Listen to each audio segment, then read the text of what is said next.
श्री हरिवायुगुरुभ्यो नमः। ओं वंदे विष्णुं नमामि श्रियमथ च भुवं ब्रह्मवायु च वंदे गायत्रीं भारतीं तामपि गरुडमनन्तं भजे रुद्रदेवं देवीं वंदे सुपर्णी महिपतिदयितां वारुणीमप्युमां तां इंद्रादीन् काममुख्यानपि सकलसुरान् तद्गुरून्मद्गुरूंश्च अभ्रमं भङ्गरहितं अजडं विमलं सदा आनन्दतीर्थमतुलं भजे तापत्रयापहं जलज्येष्ठनिभाकारं जगदीशपदाश्रयं जगतीतलविख्यातं जगन्नाथगुरुं भजे। पृथ्वीमण्डलमध्यस्थाः पूर्णबोधमतानुगाः वैष्णवाः विष्णुहृदयाः तान् नमस्ये गुरून् मम। आपादमौलिपर्यन्तं गुरूणामाकृतिं स्मरेत् तेन विघ्नाः प्रणश्यन्ति सिद्ध्यन्ति च मनोरथाः। श्री विद्यासागरमाधवतीर्थगुरुभ्यो नमः। हरिः ओम्। ಹರಿಕಥಾಮೃತಸಾರ ಗುರುಗಳ ಕರುಣದಿಂದ ಆಪನಿತು ಪೇಳುವೆ ಪರಮ ಭಗವದ್ಭಕ್ತರಿದನಾದರದಿ ಕೇಳುವುದು ಶ್ರೀರಮಣಿಕರ ಕಮಲ ಪೂಜಿತ ಚಾರು ಚರಣ ಸರೋಜ ಬ್ರಹ್ಮ ಸಮೀರವಾಣಿ ಫಣೀಂದ್ರವೀಂದ್ರ ಭವೇಂದ್ರ ಮುಖ ವಿನುತ ನೀರಜ ಭವಾಂಡೋದಯ ಸ್ಥಿತಿ ಕಾರಣನೆ ಕೈವಲ್ಯದಾಯಕ ನಾರಸಿಂಹನೆ ನಮಿಪೆ ಕರುಣಿಪುದೆ ಮಗೆ ಮಂಗಳವಾ ಮನವಚನ ಕತಿ ದೂರ ನೆನೆವರನನುಸರಿಸಿ ತಿರುಗುವನು ಜಾಹ್ನವಿ ಜನಕ ಜನರೊಳಗಿದ್ದು ಜನಿಸುವ ಜಗದುದರ ತಾನು ಘನ ಮಹಿಮ ಗಾಂಗೇಯನುತ ಗಾಯನವ ಕೇಳುತ್ತ ಗಗನ ಚರವಾಹನ ದಿವೌಕಸರೊಡನೆ ತಿರುಗುವನು ಮನೆ ಮನೆಗಳಲ್ಲಿ. నిన్నటి రోజున మనము మన వచన కతి దూర నెనెవరను అనుసరిసి తిరుగువను జాహ్నవి జనక అనేటటువంటి విశేషణముల విశిష్టమైనటువంటి అర్థాలను చెప్పుకోవటం జరిగింది. ఈరోజు జనరొళగిద్దు జనిసువ జగదుదర తాను. జగదుదర అంటే సమస్త జగత్తును, చతుర్దశ భువనయుక్తమైనటువంటి ఈ బ్రహ్మాండమునంతా ప్రళయకాలమునందు తన ఉదరమునందు పెట్టుకొని రక్షించేటటువంటి వాడు జగద్రక్షకుడు మన స్వామి. ఈ సమస్త జగత్తును తన కడుపునందు పెట్టుకునేటటువంటి ఆ జగదుదరుడు జనరొళగిద్దు జనిసువ. ఇక్కడ విశేషం ఏమిటి, వైశిష్ట్యం ఏమిటి అని అంటే, జగత్తును తన కడుపులో పెట్టుకొని జనులలో ఉండి జనులతో ఉండి తాను జనులందు జన్మించేటటువంటి వాడు అనేటటువంటి విషయం ఇక్కడ. ఈ రెండు మాటలు శాస్త్రార్థాన్ని తెలియజేస్తూ ఉన్నాయి. జనులయందు ఉండి జన్మించటంలో, జన్మించుట అనేటటువంటి ఈ మాటలందు రెండు విశేషార్థాలు ఉన్నాయి. ఒకటి, సమస్త జగత్తును తన ఉదరమున పెట్టుకున్నటువంటి వాడైన దేవకిలో సన్నిధాన పాత్రుడై దేవకి కుమారుడుగా జన్మించాడు. అట్లే దశావతారములలో అనేక అవతారములలో తల్లి గర్భములందు ఉండి గర్భవాసాది దుఃఖ లేపము లేకుండా దుఃఖరహితుడై జన్మించాడు. భగవంతుడు జగత్తును తన కడుపులో పెట్టుకుంటాడు, ఆ జగత్తులోని జనులయందు తాను జన్మిస్తాడు. దీనినే కనకదాసుల వారు ఒక ముండిగ యందు నీ మాయయొಳಗೊ నిన్నొಳು మాయయో ఆలయ బయలొಳగೊ బయలు ఆలయదొಳగೊ అంటే మాయ నీలో ఉన్నదా, నీలో మాయ ఉన్నదా, జగత్తు భగవంతునిలో ఉన్నదా, భగవంతుడు జగత్తులో ఉన్నాడా? ఈ తత్వమే ఇక్కడ ಜನರೊಳಗಿದ್ದು ಜನಿಸುವ జగదుదర తాను. కావాలి అంటే జగత్తునంతా తన గర్భంలో దాల్చుతాడు. తాను జనించాలి అంటే ఆ జగత్తులో ఉన్నటువంటి దేవకీదేవి, కౌసల్య వీళ్ళ గర్భంలో గర్భవాసాది దుఃఖములు లేకుండా అప్రాకృతుడై జన్మిస్తాడు, అవతరిస్తాడు. ఇది ఆ భగవంతుని యొక్క అపురూపమైనటువంటి అసాధ్యమైనటువంటి వాని యొక్క మహిమ అది. ఇక ఇంకొక అర్థం ఏమిటి అని అంటే, ఇంకొక అర్థము భగవంతుడు సకల జీవులకు బింబరూపిగా ఉంటూ ఉన్నాడు. జీవులు ఏ రూపంలో జన్మించినా ఆ జీవునికి తాను బింబరూపిగా ఉంటాడు అనేటటువంటి తాత్వికార్థము కూడా ఇక్కడ మనకు జగన్నాథదాసుల వారు తెలియజేస్తూ ఉన్నారు. భగవంతుడు ఏ విధముగా అనాది నిత్యుడో, నాశరహితుడో, అదేవిధంగా జీవుడు కూడా అనాది నిత్యుడు, నాశరహితుడు. భగవంతుడు బింబమైతే జీవులందరూ ప్రతిబింబులే. సత్యభూతమైనటువంటి భగవంతుడు బింబమైతే ఆ భగవంతునికి ప్రతిబింబమైనటువంటి జీవులు కూడా సత్యభూతులే. ఆ బింబానికి ప్రతిబింబంగా జీవులందరూ ఉంటూ ఉన్నారు. కాబట్టి ఇక్కడ బింబ ప్రతిబింబములు రెండూ కూడా నిత్యమైనటువంటివి, సత్యమైనటువంటివి. శ్రీహరి అనంతానంత బింబరూపములను దాల్చి అనంతానంత జీవులందు వాడు ఉంటూ ఉన్నాడు. వానికి జీవులు ప్రతిబింబులుగా ఉంటూ ఉన్నారు. అంటే జీవులందరికీ ఆధారభూతుడైనటువంటి వాడు భగవంతుడు బింబరూపిగా అందరి జీవులందు, అనంతానంత జీవులందు అనంతానంత బింబరూపములను ధరించి వారికి ఆధారభూతుడై ఉంటూ ఉన్నాడు భగవంతుడు. బింబమైతే జీవులు ప్రతిబింబమవుతూ ఉన్నారు. కాబట్టే ಜನರೊಳಗಿದ್ದು జనిಸುవ జగదుదర తాను. ఈ జగత్తు ఉండడానికి, జగత్తు యొక్క అస్తిత్వానికి భగవంతుడే కారణభూతుడైన అవుతూ ఉన్నాడు. జగత్తు అంటే ఒక జడ పదార్థమైనటువంటి రాళ్ళు, గుట్టలు, నదులు, సముద్రాలతో కూడుకున్నటువంటిది కాదు. జనులు అని అర్థం. లోకము అంటే, లోకం అంటే ఒక జడ పదార్థమునకు సంబంధించినటువంటి ఒక రాష్ట్రమో, ఒక దేశమో, ప్రపంచమో కాదు. లోకము అంటే జనులు అని అర్థం. అందుకే లోకులు, కాకులు అని అంటే సామెత ఉంటూ ఉన్నది. కాబట్టి ఈ జగత్తునకంతా బింబరూపి అయి ఉంటూ ఉన్నాడు భగవంతుడు. అందుకే అన్నారు ఏమని, ಜನರೊಳಗಿದ್ದು జనిಸುవ, జనులలో ఉంటూ ఉన్నాడు. జనులలో ఉంటూ ఉన్నాడు అని అంటే ప్రతి ఒక్క జీవి యందు బింబరూపి అయి ప్రతి ఒక్క జీవుని యందు ఉంటూ ఉన్నాడు. అందుకే ಜನರೊಳಗಿದ್ದು అని చెబుతూ ఉన్నారు.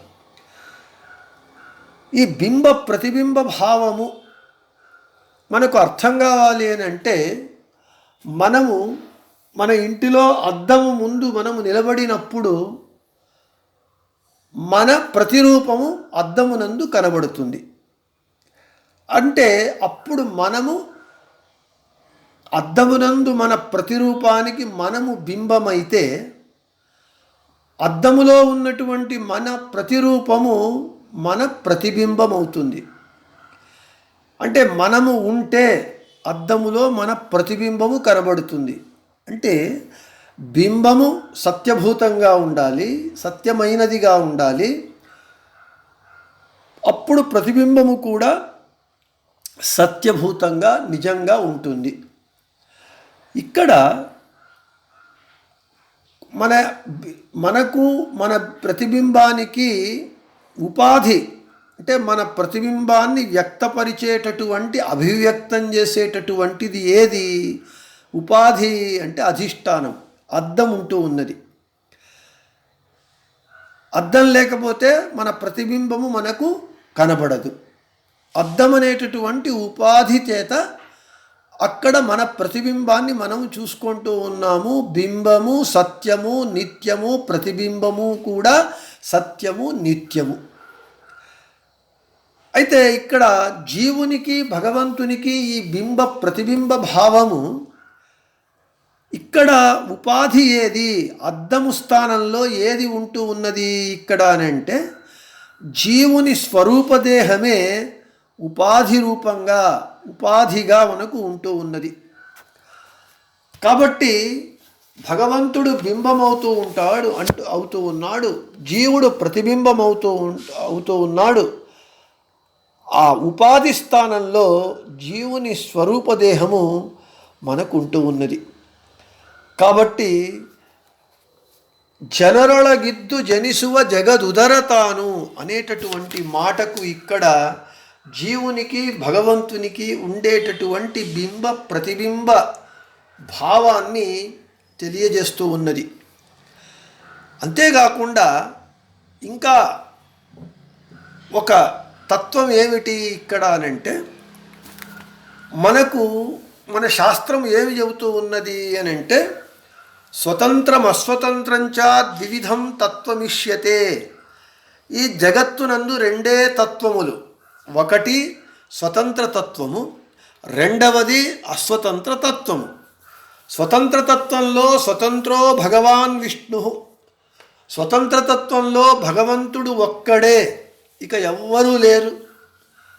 ఇక మిగిలినదంతా అస్వతంత్ర తత్వమే. ఇక్కడ బింబము స్వతంత్రము, ప్రతిబింబము అస్వతంత్రము. అది మనము మన అద్దము ముందు నిలబడినప్పుడు మనము బింబమై అద్దంలో మన ప్రతిబింబము కనబడుతుంది. ప్రతిరూపము ప్రతిబింబంగా కనబడినప్పుడు మనము ఏమి చేస్తే, మనము నవ్వితే అద్దంలో మన ప్రతిబింబము నవ్వుతుంది. మనము చెయ్యి ఎత్తితే అద్దంలో మన ప్రతిబింబము చెయ్యి ఎత్తుతుంది. అర్థాత్ అక్కడ మనకు అర్థమవుతున్నది ఏమిటి అని అంటే బింబమైనటువంటి మనము స్వతంత్రులము, అద్దంలో మన ప్రతిబింబము అస్వతంత్రమైనటువంటిది. మనము ఏమి చేస్తే అది మాత్రమే అది చెయ్యగలదు. తాను స్వతంత్రంగా మనము చెయ్యనటువంటి పనిని అది చెయ్యలేదు. ఆ అస్వతంత్ర తత్వాన్ని జనరొళగిద్దు జనిసువ జగదుదరతాను అనేటటువంటి మాటలు, జీవుడు అస్వతంత్రుడు, వాడు ప్రతిబింబము, భగవంతుడు బింబము, వాడు స్వతంత్రుడు. బింబమైనటువంటి భగవంతుడు మనలో ఉండి వాడు ఏమి చేస్తే మనము అది చెయ్యగలము. చివరికి చెయ్యి ఎత్తడానికి కూడా మనకు స్వతంత్రం లేదు. అందుకే శృతి చెబుతూ ఉన్నది తేన వినా తృణమపి న చలతి, అంటే భగవంతుని ప్రమేయం లేకుండా ఒక గడ్డి పోచ కూడా కదలదు. కాబట్టి భగవంతుడు జగదుదరుడై జనులయందు తాను ఉండి జనిస్తూ ఉంటాడు. ఆ జనుల యందు ఉండి ఆ జనుల యొక్క సమస్త జీవుల చలన వలనములను, వారి యొక్క ప్రతి కదలికను, మాటను, నడవడికను అన్నింటినీ వాడు స్వతంత్రుడై నియంత్రిస్తూ ఉంటాడు. ఈ జగత్తు అంతా వాని ప్రభుత్వానికి, వాని స్వాతంత్ర్యానికి లోబడి ఉండి అస్వతంత్రంగా ఉంటూ ఉన్నది. అందుకే బింబ ప్రతిబింబ భావము ఇక్కడ చెప్పబడుతూ ఉన్నది. జనరొళగిద్దు జనిసువ జగదుదరతాను. ఈ జగదుదరతాను అనేటటువంటి మాట భగవంతుని యొక్క సర్వతంత్ర స్వాతంత్రత్వాన్ని చూపిస్తూ ఉన్నది, తెలియజేస్తూ ఉన్నది. నేను కావాలి అనుకుంటే ఈ జగత్తునంతా నా కడుపులో ఉంచుకొనగలను. నేను ఈ జగత్తును వ్యక్తపరచాలి, అభివ్యక్తపరచాలి అనుకున్నప్పుడు ఈ జగత్తును నేను సృష్టించగలను. జగత్తును సృష్టించడం అంటే ఈ జీవులను సంసారమునందు పడవేసి వారి యందు నేను బింబరూపి అయి ఉండి వారి యొక్క ప్రతి ఒక్క కదలికను నేను నియంత్రిస్తూ సర్వతంత్ర స్వతంత్రుడై బింబస్థానంలో ఉండి ప్రతిబింబ స్థానంలో ఉన్నటువంటి జీవులను ఈ జగత్తును నేను నియంత్రించగలను అనేటటువంటి విశిష్టమైనటువంటి అర్థాన్ని ఇక్కడ మనకు చనరొళగిద్దు జనిసువ జగదుదర తాను అనేటటువంటి విశేషణము మనకు తెలియజేస్తూ ఉన్నది. ఇక ఘనమహిమ, వాని యొక్క మహిమ అత్యంత గొప్పది. ఎంత గొప్పది అని అంటే వాని మహిమను మనము వర్ణించడానికి కూడా సాధ్యము కానటువంటిది. మన మహిమలన్నీ కూడా కొంత మాత్రమే, ఎవరైనా దానిని తెలుసుకోవచ్చు. అయితే వాడు ఘన మహిమ కలిగినటువంటి వాడు. వాని మహిమను ఎవరూ కూడా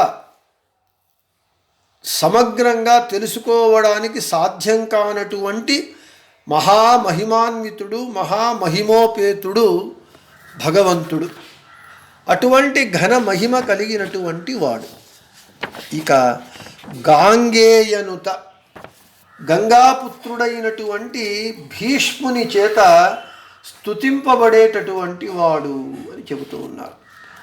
ఆ గంగాపుత్రుడు భీష్ముడు భగవంతుణ్ణి స్తోత్రం చేశాడట.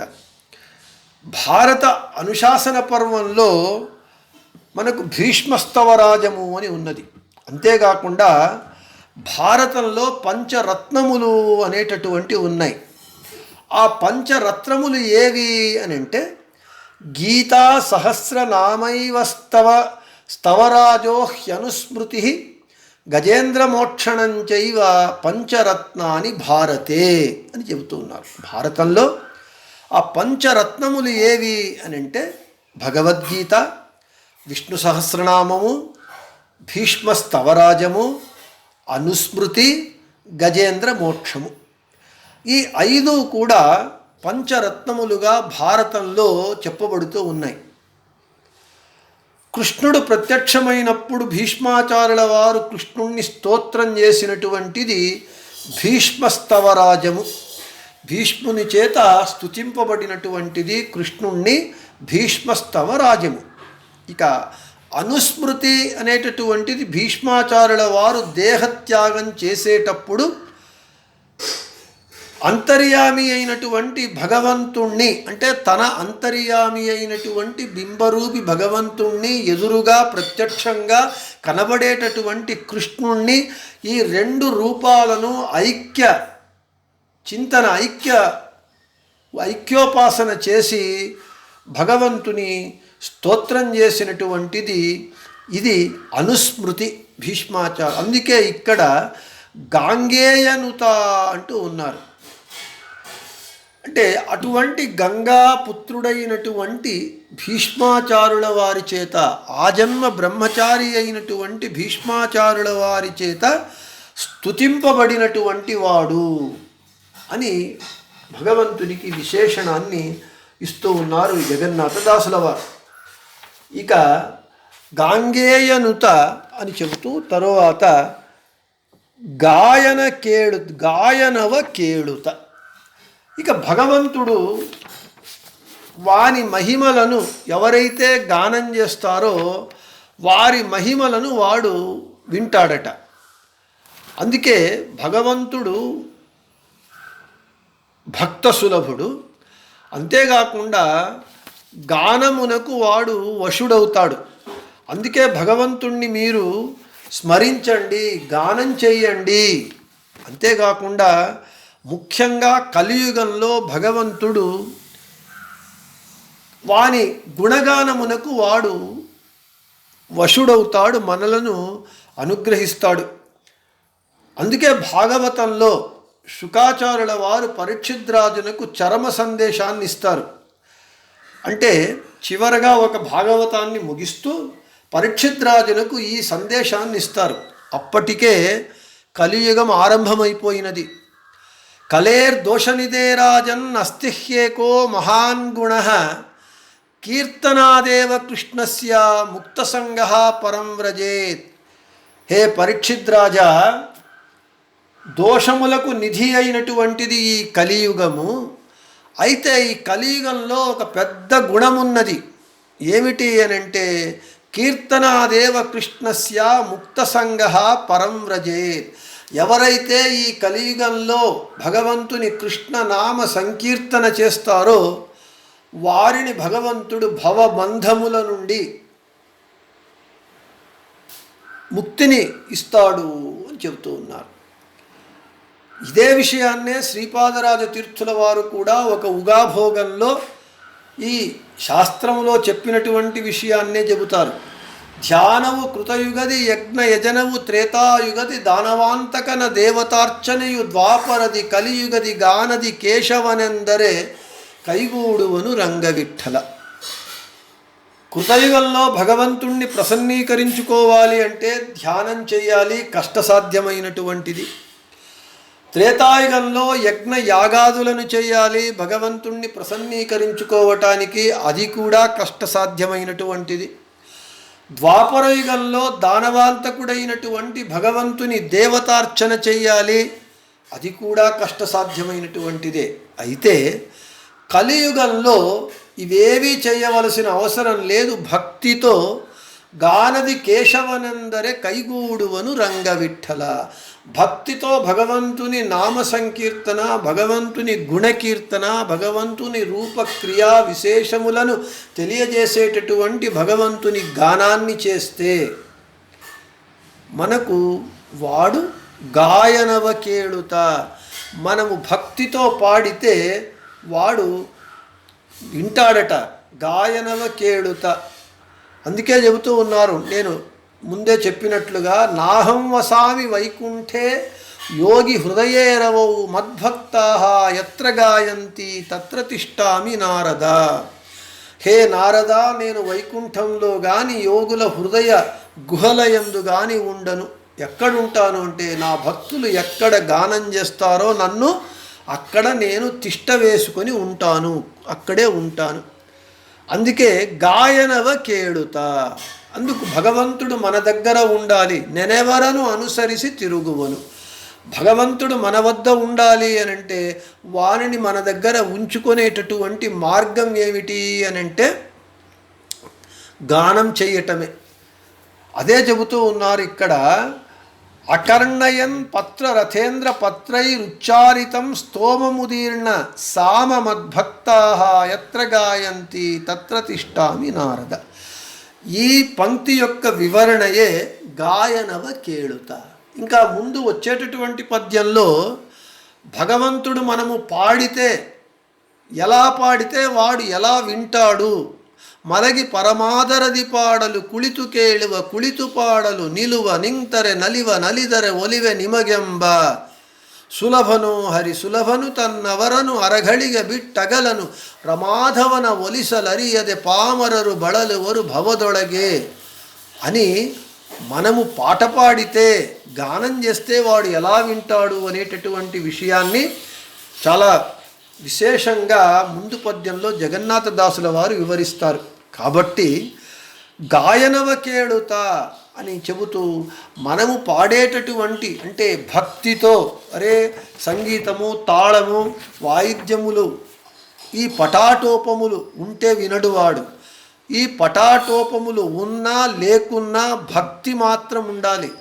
భక్తితో గానం చేస్తే వాడు గాయనవ కేళుత, మన గానాన్ని విని వాడు అనుగ్రహిస్తాడు అనేటటువంటి విషయాన్ని ఇక్కడ జగన్నాథదాసుల వారు చెబుతూ ఉన్నారు. ఇక గగనచర వాహన దివౌకసరొడనే తిరుగువను మನೆಗಳಲ್ಲಿ.